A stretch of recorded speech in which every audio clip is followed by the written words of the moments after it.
Buenos días, hermanos. Desde luego es bonito y hermoso haber escuchado la lectura del Salmo 34 por un joven, cuando parece que la Iglesia se está circunscribiendo a personas mayores, a personas ya, digamos, algunos con canas. Es bonito ver cómo también el Señor llama y mueve y levanta corazones de jóvenes, y en este caso pues ha sido Giel el que ha dado este testimonio. El tema de la predicación de hoy es la alabanza a Dios, una constante alabanza por nuestra liberación. Y hago referencia al Salmo 34. Este Salmo 34 es uno de los 8 salmos que, según los títulos del Salterio, David escribió como consecuencia de la persecución que estaba siendo por parte del rey Saúl. En el primer libro de Samuel, en el capítulo 21, versículos 10 al 15, se describen los hechos que motivaron la composición de estos salmos. Este Salmo 34 nosotros no lo podemos apreciar porque lo tenemos en castellano. Es un salmo con una forma artística y literaria preciosa, porque es un salmo acróstico. Cada versículo empieza con la letra del alfabeto hebreo. Falta una letra, que es la letra hebrea Waf, pero finaliza con una palabra muy bonita, la palabra hebrea padá, que significa redimir. Es un salmo de alabanza y referente al tema que hemos hablado, yo en el bosquejo me ha hecho la meditación de este salmo, me ha hecho pensar en 4 puntos en los cuales podemos hablar, podemos meditar sobre esta alabanza de Dios por nuestra liberación. Yo no sé si vosotros conocéis, supongo que habréis oído hablar del movimiento hippie. El movimiento hippie fue un movimiento que se inició en los años 60, 1960 del siglo pasado. Su inicio fue más bien en las clases, digamos, las jóvenes de la clase media americana, y era una protesta por el orden social que existía. Era una protesta por el capitalismo, por la guerra y por todas las consecuencias que ello provocaban. Básicamente, el movimiento hippie se centró mucho en la guerra, y sobre todo en la guerra que estaba afectando a la sociedad americana. Esta guerra estaba provocando en las familias temor y dolor, porque los jóvenes americanos que tenían que ir a luchar a la guerra del Vietnam ni les iba ni les venía, pero no era una cosa voluntaria, sino que eran llamados a filas por el ejército americano. Esto sumió en mucho dolor a las familias y en mucha zozobra, porque estaban siempre temiendo que algún día llamaran a su puerta y 2 oficiales del ejército, con sus entorchados, con sus galones, vinieran a decirles que sus hijos habían muerto. Hubo otros que tuvieron más suerte y al acabar la guerra pudieron reintegrarse a la sociedad, pero otros también quedaron tarados, tullidos, y estos la sociedad americana no los acogió para nada. Y el movimiento hippie fue un movimiento que intentó buscar por medios humanos la liberación de la sociedad, del hombre, de la esclavitud, del dolor, del sufrimiento. Su lema era: haz el amor y no hagas la guerra. ¿Cómo buscaron la solución? Mediante la vida en comunidad, una vida en promiscuidad, haciendo el amor libremente con quien querían y como querían, y para inhibirse del sufrimiento, pues las drogas hicieron su presencia. La marihuana y sobre todo el LSD empezó a tomar importancia. Fue una forma humana de buscar una solución a la liberación de esta esclavitud que a todos nosotros, como mujeres, como hombres, nos atenaza en la vida que estamos. Naturalmente, el sistema no funcionó y el movimiento hippie, pues, poco a poco se diluyó. Sin embargo, hoy vamos a ver dónde está verdaderamente la fuente, dónde está la base en la cual nosotros podemos encontrar una liberación a las esclavitudes, a los dolores, a los temores que nos afectan. Y precisamente es en este Salmo 34. En el bosquejo, en las ideas que este salmo me han sugerido, yo he puesto 4 puntos. El primer punto es la alabanza a Dios como manifestación de agradecimiento por la liberación de los miedos que esclavizan al ser humano. Eso lo veremos en los versículos 1 y 3, al 3. El segundo punto será las razones de la alabanza a Dios por la liberación del justo de cualquier temor. Lo veremos en los capítulos del 4 al 10. El tercer punto será las exhortaciones acerca de la forma de vivir del justo en el temor de Dios y sus consecuencias cuando implora su liberación del mal. Versículos del 11 al 19. Y finalmente veremos el punto más importante. Únicamente en Jesucristo se encuentra la realidad de la liberación total del hombre de cualquier esclavitud. Lo veremos en los últimos versículos del 20 al 22. Vamos pues a pensar, a reflexionar un poquito sobre el primer punto. La alabanza a Dios como manifestación de agradecimiento por la liberación de los miedos que esclavizan al ser humano. El primer versículo del Salmo nos dice: bendeciré a Jehová en todo tiempo, su alabanza estará de continuo en mi boca. Este Salmo empieza con el tiempo verbal bendeciré. Bendeciré es un tiempo verbal, es un futuro inmediato. Expresa la realización constante de una acción a través del tiempo, pero a la vez indica que al venir seguido de la frase en todo tiempo, que esta acción se inicia ya, ahora, y es constante a la vez durante todo tiempo. Es decir, durante los tiempos buenos, durante los tiempos de adversidad, en todo momento y en todo el instante de nuestras vidas, esta acción de bendecir a Jehová, el salmista David lo lleva a cabo cuando estaba siendo perseguido y la adversidad le estaba afectando de una forma directa. ¿Cuál era la situación de David en los momentos que compuso el Salmo? Era muy peligrosa. Había huido de la corte de Saúl al enterarse de que éste había decidido darle muerte. Buscó refugio en la tierra de los filisteos, pero allí pronto descubrieron quién era David y fue llevado ante el rey.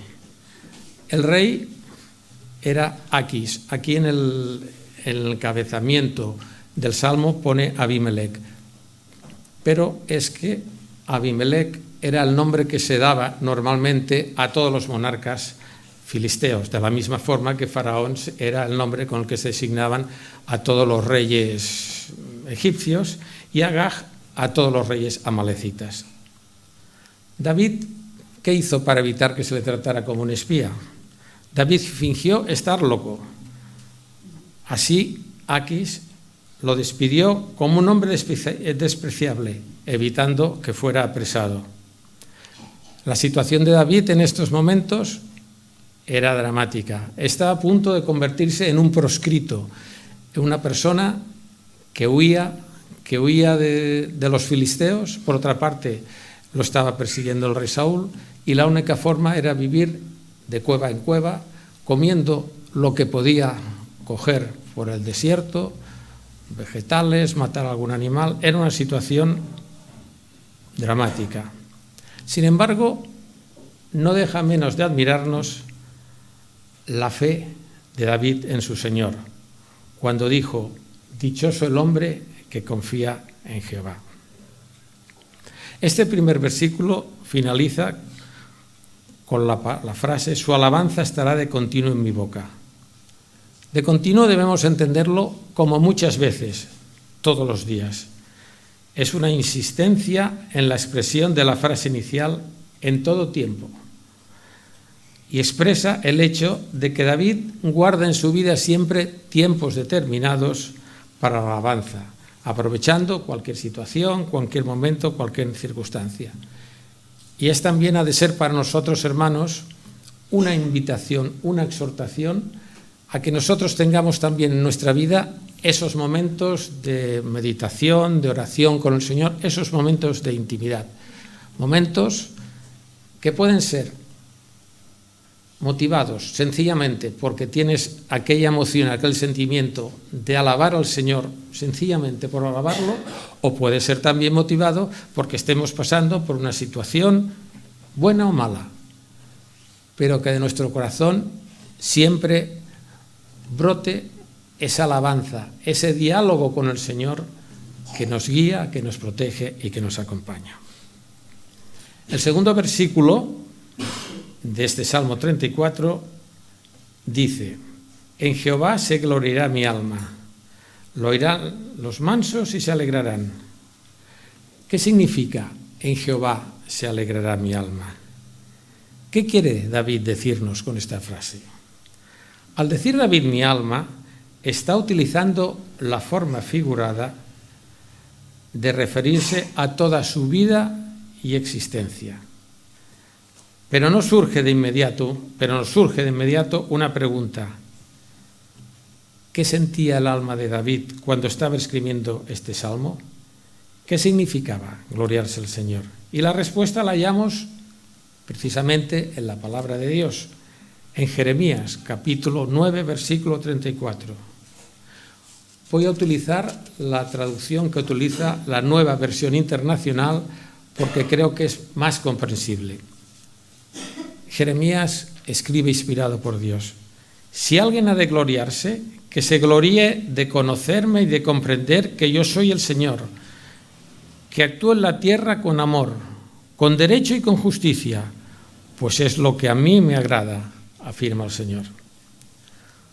Con este versículo, David nos está diciendo: me glorío en el conocimiento de mi Dios, pues lo reconozco como mi único soberano y como la fuente de todo bien. Me glorío en mi confianza en Él y en la esperanza que Él genera en mí. Es la aceptación humilde del poder y soberanía de Dios sobre toda su vida. David no desea atraer la atención hacia su persona, sino al contrario, orientarse él hacia Dios, hacia su Señor, y más aún, guiar a otras personas, a su pueblo, hacia el Señor también. Por eso, ese versículo finaliza con la frase: lo oirán los mansos y se alegrarán. Es la forma en que David manifiesta que los favores de Dios hacia su persona son también los que regocijarán el corazón de todo israelita y de todo creyente, entre los cuales estamos nosotros. El tercer versículo, el versículo 3, nos dice: engrandeced a Jehová conmigo y exaltemos aún a su nombre. Acabamos de ver que David es conocedor del consuelo de las misericordias de Dios manifestadas en su persona y en la de aquellos que son mansos y desconfían de sus propias fuerzas y méritos. Este versículo 3 es una exhortación dirigida a todo su pueblo, también a nosotros, para alabar conjuntamente a Dios. Será en los versículos siguientes, del 4 al 10, donde el salmista, el rey David, expondrá las razones que lo impulsan a esta alabanza. Destaquemos, antes de mencionarlas, que todas ellas tienen, no obstante, un denominador común: la finalidad de las misericordias de Dios, las misericordias de las cuales nosotros también somos beneficiarios, son las de proteger, consolar y sostener al justo, liberándolo de cualquier angustia y necesidad. Y esto es lo que vamos a ver en el segundo punto del mensaje: las razones de la alabanza a Dios por la liberación del justo de cualquier temor. Es el segundo punto de nuestra predicación. Leemos en el versículo 4: busqué a Jehová y él me oyó y me libró de todos mis temores. Aquí ya David nos está explicando la primera razón de su alabanza. David buscó al Señor antes de su huida a la cueva de Adulam y el encuentro con sus familiares, tal como lo podemos leer en el primer libro de Samuel, en el capítulo 22, versículo 1. Buscar al Señor no es simplemente el acto de centrar nuestro pensamiento en Él, de hacer un acto meramente intelectual. Es mucho más. Buscar al Señor es acudir e implorar su favor, suplicar su ayuda en todas situaciones que nos encontremos en la vida. Y añade David en este versículo: y Jehová me oyó. La naturaleza oral de la religión hebrea, israelita, ponía gran valor al oído. Las ideas de oír, escuchar, entender y obedecer estaban estrechamente relacionadas. El libro de Proverbios y el libro de Job son un ejemplo de ello. La forma en la que Dios atiende las súplicas de sus santos se refleja bíblicamente con una idea antropomórfica de que Dios tiene ojos y Dios tiene oídos. Dios ve y Dios escucha. En Isaías, en el capítulo 59, versículo 1, leemos: He aquí que no se ha cortado la mano de Jehová para salvar, ni se ha agravado su oído para oír, y es capaz y está dispuesto a salvar a aquellos que lo llaman. Esta búsqueda de Dios en demanda de auxilio y la escucha por su parte desembocan en la acción divina de liberar a David de los miedos y temores que lo acechaban. Por eso dice David: y me libró de todos mis temores. Literalmente, de todas las cosas que yo temía, tanto de la muerte como de la inquietud y la perturbación, la iniquidad y la perturbación y la inquietud que ello me producían. Ahora en el versículo 5 veremos otra razón por la que el salmista alaba a Dios. El versículo 5 nos dice: los que miraron a él fueron alumbrados y sus rostros no fueron avergonzados.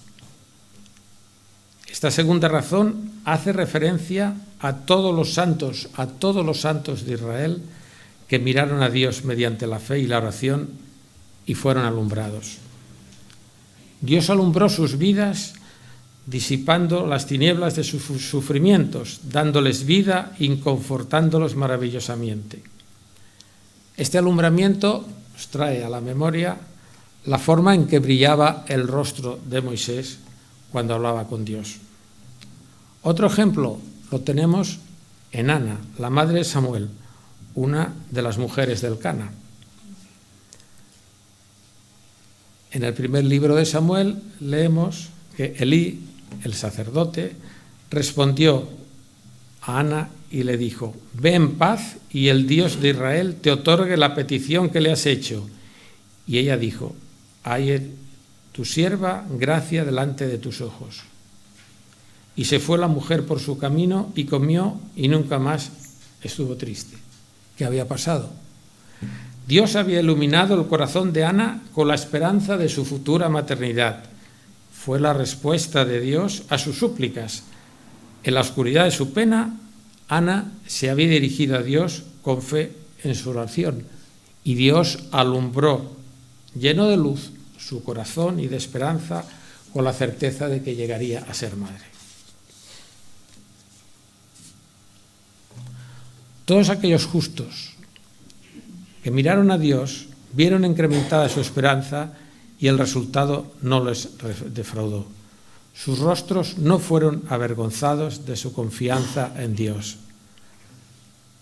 Ana fue un claro ejemplo, como también somos todos nosotros, todos los hijos suyos, cuando nos dirigimos a Dios como Padre nuestro. Él escucha nuestras peticiones, hace caso, escucha nuestras súplicas. Aunque clamemos, aunque lloremos a Él, aunque gritemos, Él siempre, Dios, está atento a nuestras súplicas y en su sabiduría responde. La tercera razón de la alabanza de David es la pobreza de espíritu cuando nos dirigimos a él. El versículo 6 nos dice: este pobre clamó y el Señor lo oyó y le salvó de todas sus angustias. David se nombra a sí mismo, se señala a sí mismo como el pobre. En este versículo, la razón de su alabanza queda resumida en 3 verbos: clamó, escuchó y libró. Y este es el proceso por el cual Dios nos libera a nosotros, libera a todos sus hijos de la tribulación. Nosotros clamamos a Dios por algún temor, por alguna necesidad, por alguna angustia que tengamos. Somos escuchados por Él y finalmente somos conformados y liberados. Sin embargo, hemos de tener en cuenta que esta liberación solo viene cuando nuestro clamor está impregnado de un espíritu de humildad, de un espíritu de pobreza, tal como nos muestra David cuando se dirigió a Dios y se declaró pobre, anawin, insignificante ante Dios. La protección divina, la protección de Dios que brindó a David y a su pueblo es otro motivo, otra razón de esta alabanza con la cual David inicia el Salmo. El versículo 7 nos dice: el ángel de Jehová acampa alrededor de los que le temen y los defiende. La figura del ángel de Jehová se presenta ya en los textos más antiguos de la Biblia, concretamente en Génesis ya y en Éxodo. Y es una representación del mismo Jehová que hace que las personas experimenten su presencia y su protección, pero de una forma visible y sensible con los ojos. En este Salmo 34, el ángel del Señor, el ángel de Jehová, es presentado como el protector y defensor del pueblo que le es fiel. Para referirse a esta presencia real de Dios en medio de su pueblo, David utiliza la expresión acampa alrededor de los que le temen. Tenemos en el libro de Éxodo un ejemplo de la protección divina otorgada a Israel cuando atravesó el pueblo el Mar Rojo. Leemos en el capítulo 4, versículos 19 y 20, que el ángel de Dios que iba delante del campamento de Israel se apartó e iba en pos de ellos, y asimismo la columna de nube que iba delante de ellos se apartó y se puso a sus espaldas, e iba entre el campamento de los egipcios y el campamento de los egipcios y el campamento de Israel. Y era nube y tiniebla para aquellos, pero alumbraba a Israel de noche, y en toda aquella noche nunca se acercaron los unos a los otros. La protección de Dios a su pueblo no fue un hecho que ocurrió en un momento determinado de la historia de la humanidad en el pasado. Es una realidad que nos acompaña a todos los creyentes y que se perpetuará hasta el fin de los tiempos. Recordemos la gran comisión final del Evangelio de Mateo, en el capítulo 28, cuando nuestro Señor Jesucristo dice: por tanto, id y haced discípulos a todas las naciones, bautizándolos en el nombre del Padre, del Hijo y del Espíritu Santo, enseñándoles que guarden todo lo que os he mandado. Y he aquí que yo estoy con vosotros todos los días hasta el fin del mundo. Las bendiciones de las que había sido objeto David y su pueblo como consecuencia de la protección del ángel del Señor son pues otra razón más que nos llevan a alabar a Dios. El versículo 8 nos dice: gustad y ved que es bueno Jehová, dichoso el hombre que confía en él. Aquí encontramos, hermanos, otra razón más de la alabanza de David. Se trata de la confianza en la misericordia divina de la que él es objeto y cualquier hijo de Dios. Unos 300 años después, Isaías, en el capítulo 30, el versículo 18, al profetizar acerca de la protección de Dios a su pueblo Israel, pone de manifiesto la bendición que representa esta protección para el hombre que confía en su misericordia.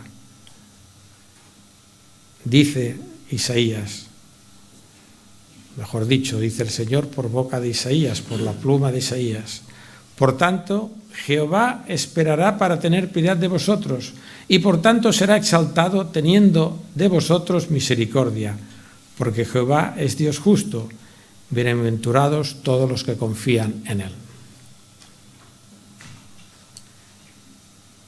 Es el temor de Jehová lo que llevará a David a esa confianza en el auxilio divino en momentos de dificultad, y será una razón más de su alabanza. En el versículo 9 lo vamos a ver. Temed a Jehová vosotros sus santos, pues nada falta a los que le temen. En sentido general, la palabra hebrea yireat define el temor ante cualquier mal. Pero cuando esta palabra se aplica o se antepone a una persona de alto rango, connota el sentido de temor ante el poder y la condición de persona a la que se reverencia y se le rinde debido respeto. Concretamente, si esta palabra es usada en relación con la persona de Jehová, el temor de Jehová expresará entonces el temor religioso ante su poder y su majestad divinas. La primera mención en las Escrituras a este temor de Jehová aparece ya en Génesis 3:10, a raíz de la desobediencia de Adán. Oí tu voz en el jardín y tuve miedo. Pero era miedo de temor por haber desobedecido a Dios.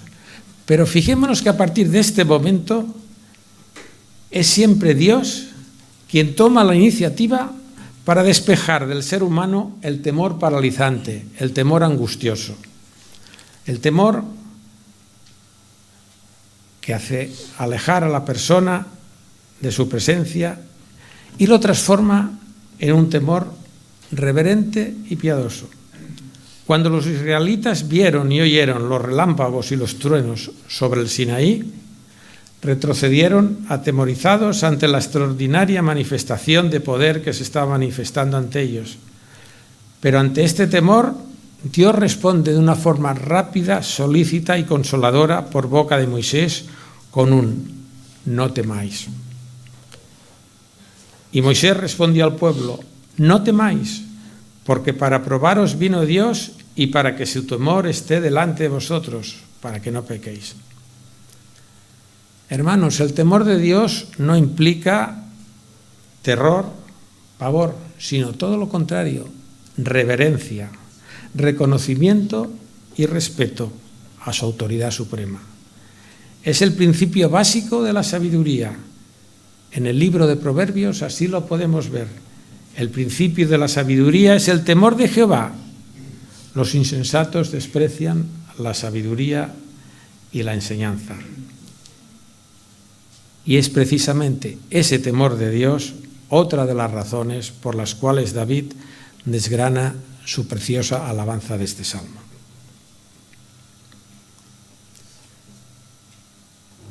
Hemos visto las razones que impulsaron a David en esta alabanza. Vamos ahora con el tercer punto de nuestra predicación. Las exhortaciones acerca de la forma de vivir del justo en el temor de Dios y sus consecuencias cuando implora su liberación del mal.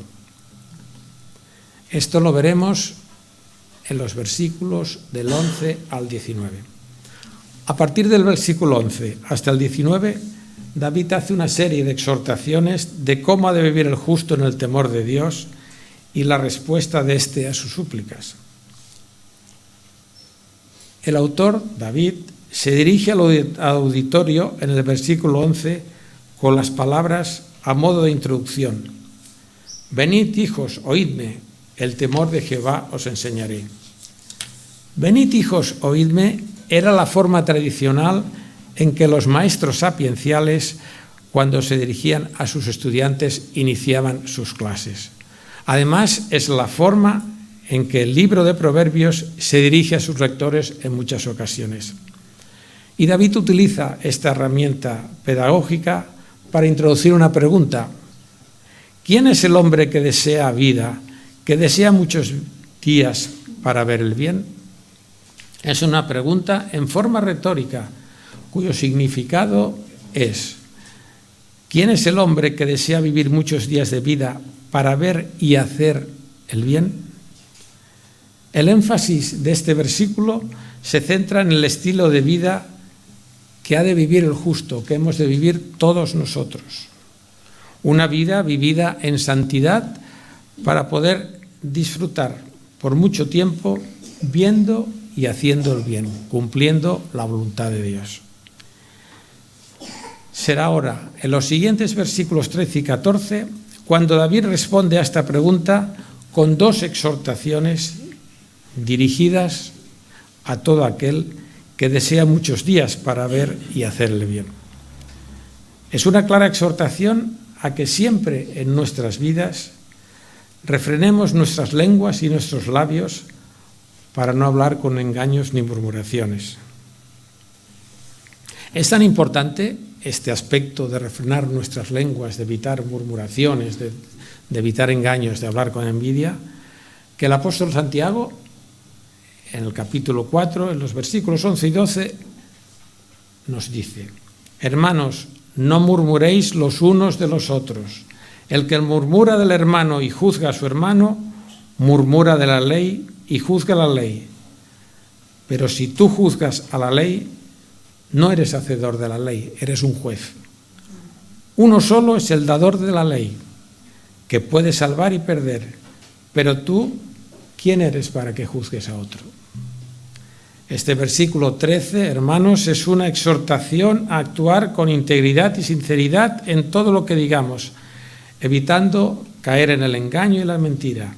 Nuestras palabras deben ser las expresiones de nuestros pensamientos, basados en la verdad, y nuestros labios deben guardarse de hablar engaño.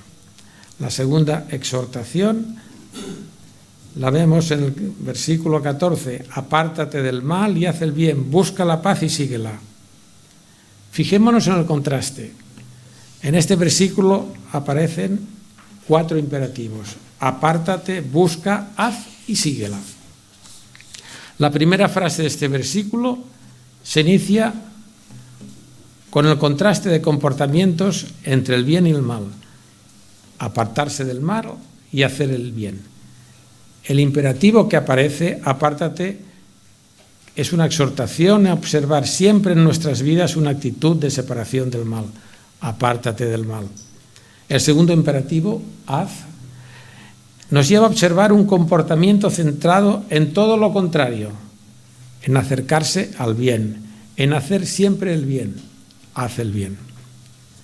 Tristemente, hermanos, vivimos en un mundo tan inmerso en el pecado que ya no lo vemos tan serio.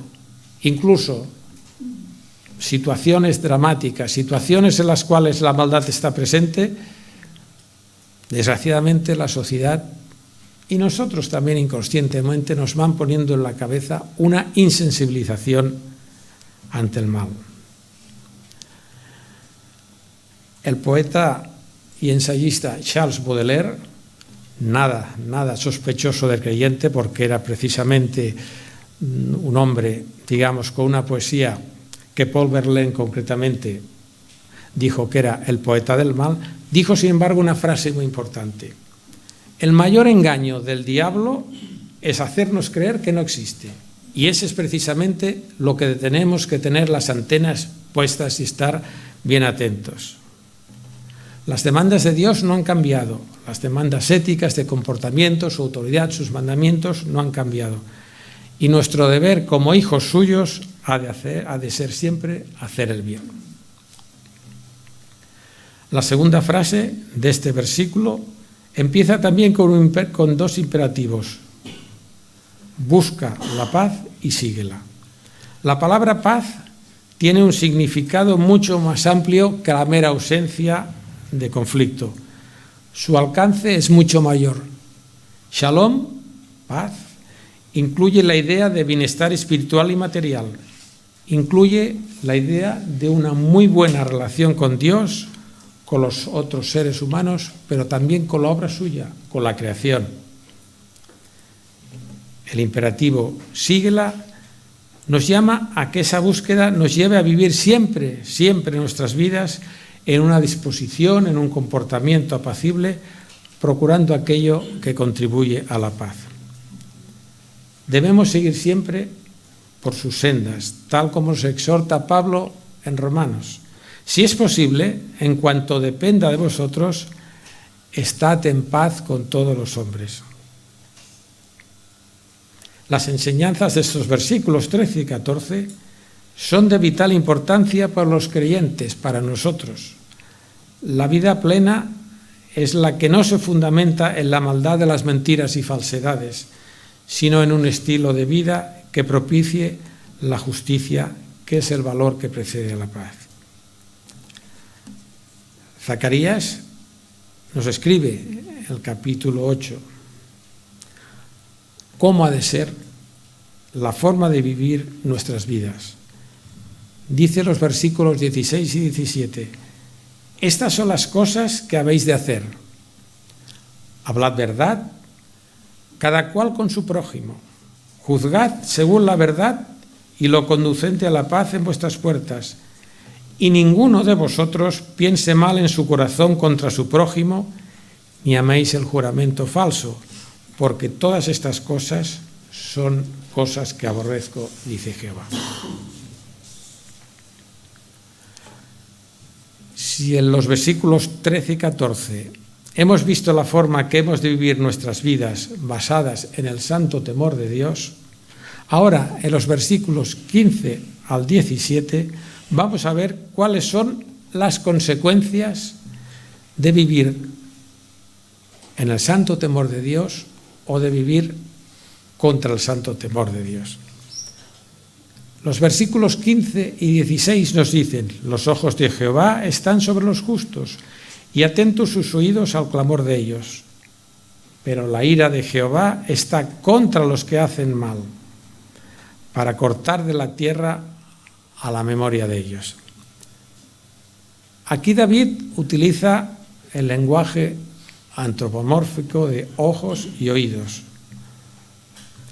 y describe la realidad de Dios, de un Dios que ve y que escucha todo lo que nos sucede y que responde a nuestras súplicas. Con razón, Pablo puede decir que a los que aman a Dios todo les ayuda bien. Dios presta atención especial al justo que tiene sus ojos siempre puestos en él para dirigirlo y guiarlo, para protegerlo y guardarlo.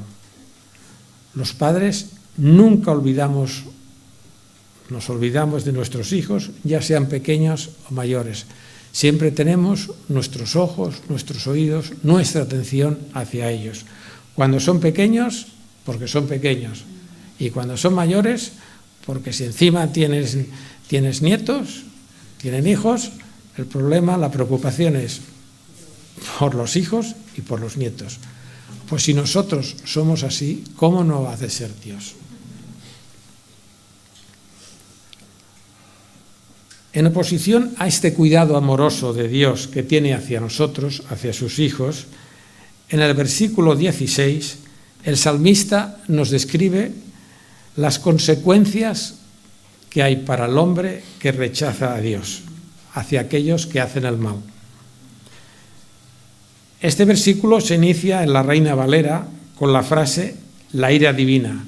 Sin embargo, en la Biblia de las Américas me gusta más el inicio. Habla de, en vez de la ira de Dios, el rostro de Dios. Y es una forma de comenzar el versículo, de una forma que nos permite ver mucho más claramente las consecuencias de la justicia divina para aquellos que viven de espaldas a Dios. El rostro es rostro de Dios, el rostro es como un espejo que refleja los sentimientos de las personas.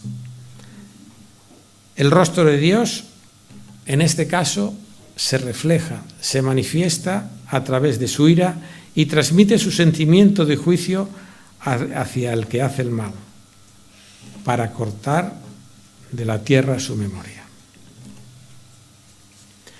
Ahora los versículos 17, 18 y 19 forman un núcleo conceptual.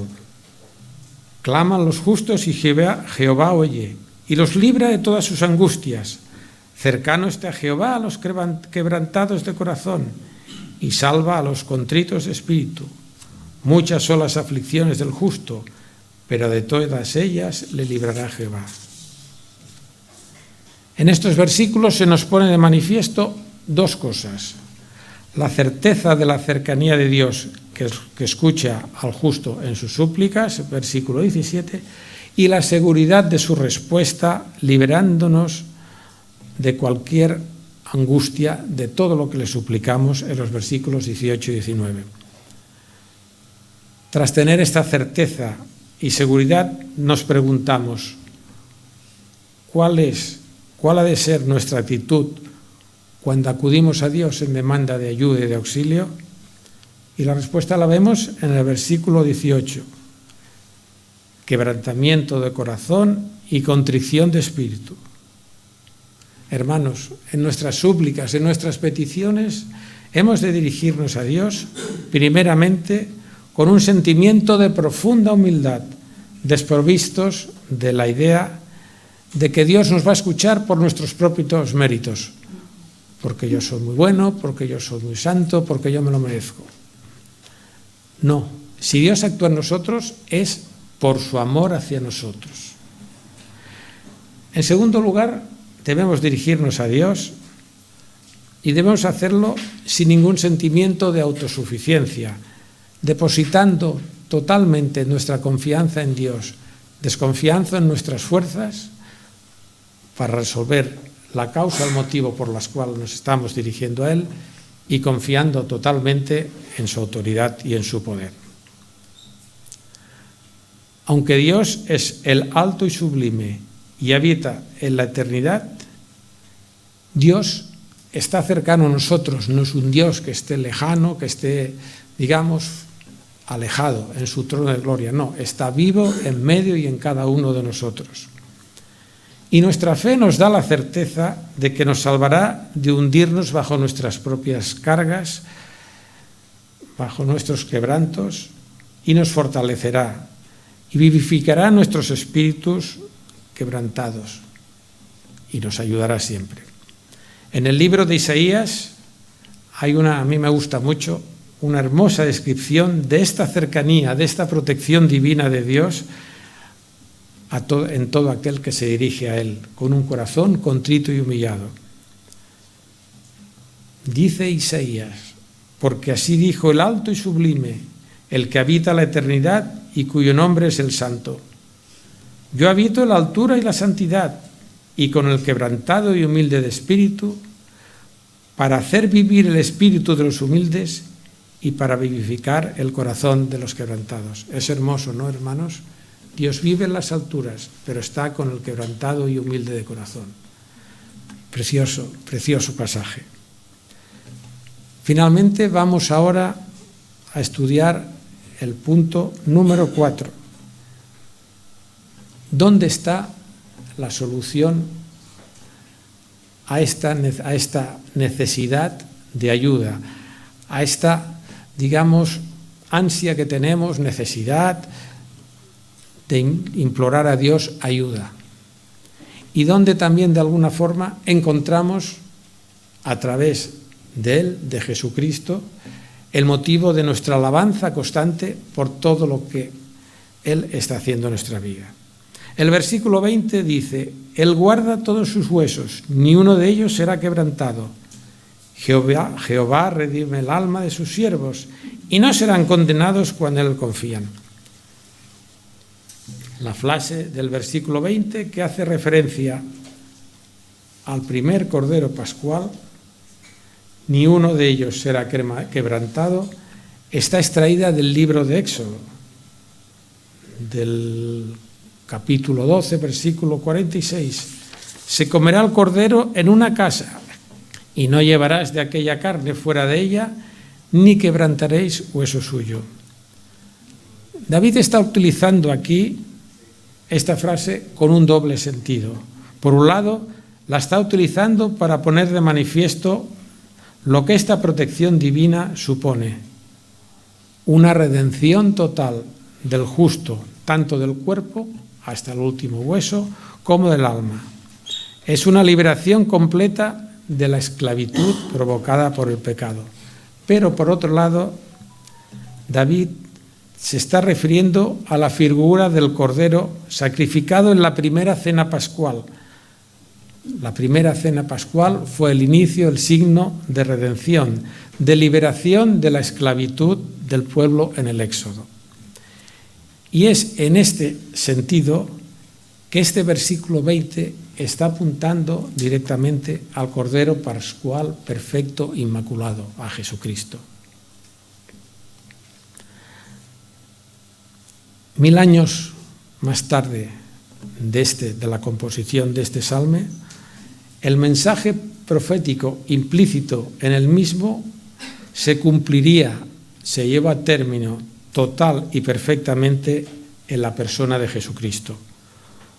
Fue entonces, y más concretamente en el momento de la crucifixión, cuando los soldados quebraron las piernas de los 2 ladrones que estaban al lado de nuestro Señor Jesucristo.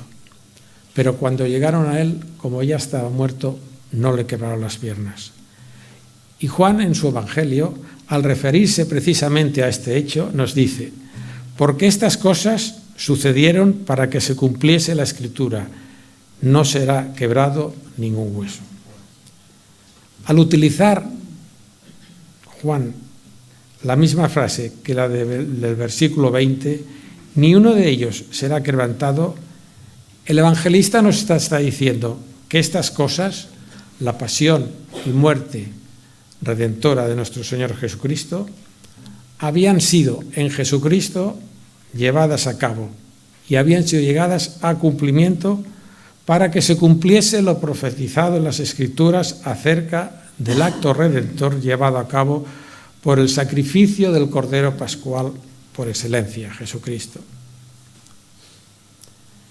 El plan de salvación de Dios, que había sido ya anunciado en Génesis, había sido, con la muerte y resurrección de nuestro Señor Jesucristo, se había llevado a término en plenitud, en total cumplimiento.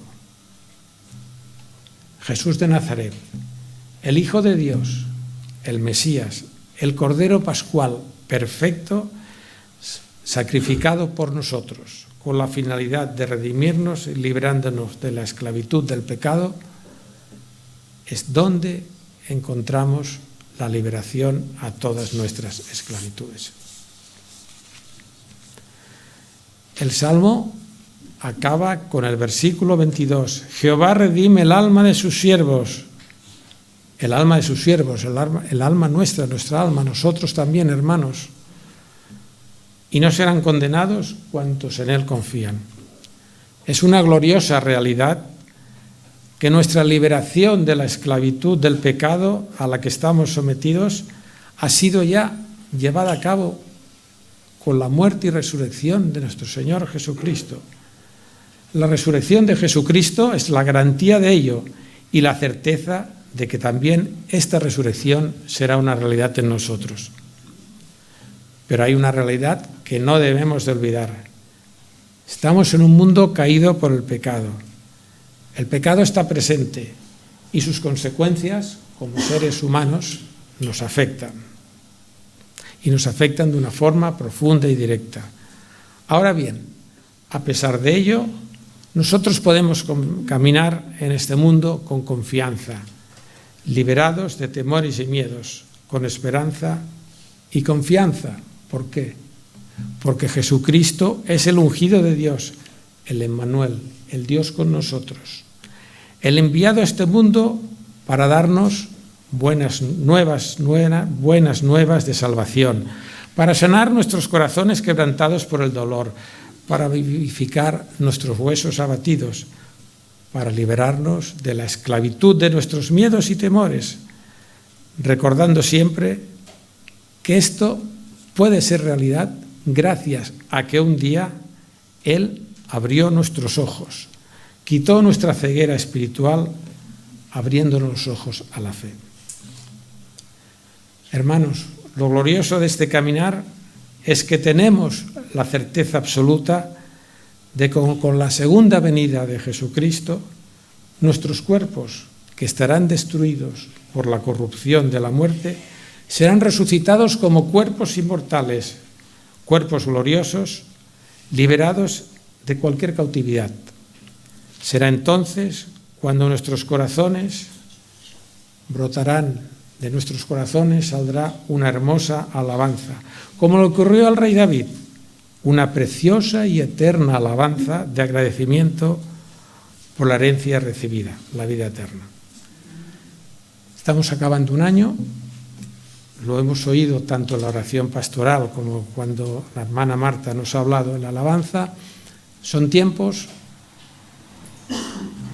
de descanso.